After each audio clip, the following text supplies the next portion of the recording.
কুমিল্লা 4 আসনে আপনারা দেখেছেন যে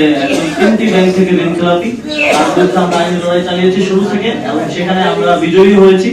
এবং এটার একটা উদাহরণ হিসেবে থাকবে যে কোন ঋণ খেলাপি কিংবা দ্বৈত নাগরিক বাংলাদেশের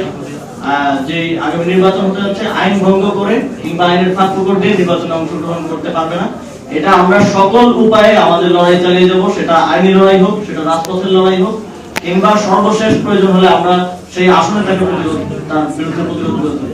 তাদেরকে সুযোগ দিতে চেয়েছি। আমরা তাদেরকে ভরসা করতে চেয়েছি যে তারা সুষ্ঠু একটা নির্বাচন আয়োজন করবে এবং আমরা তাদেরকে অবজারভেশনে রাখছি, যেটা আমরা আগেও বলেছি যে আমরা ক্রিটিক্যালি তাদেরকে অবজার্ভ করছি যে তারা কি ধরনের ব্যবস্থা নেয় কিংবা সামনের দিনে নিচ্ছে। আমরা আগামীকালকে মনে করি আগামীকালকে দিনটা খুবই গুরুত্বপূর্ণ, যেহেতু আপনার শুনানির শেষ দিন আগামীকালকে তাদের অবস্থান এবং তাদের কার্যক্রম দেখে আমরা আমাদের পরবর্তী সিদ্ধান্ত গ্রহণ করবো। আমরা মনে করি যে আগামীকাল হচ্ছে রেড লাইন নির্বাচন কমিশনের জন্য। যদি তারা সেই রেড লাইনটা সুষ্ঠুভাবে অতিক্রম করতে পারে, নিরপেক্ষতা দেখিয়ে এবং আরটিও এবং সংবিধানকে মান্য করে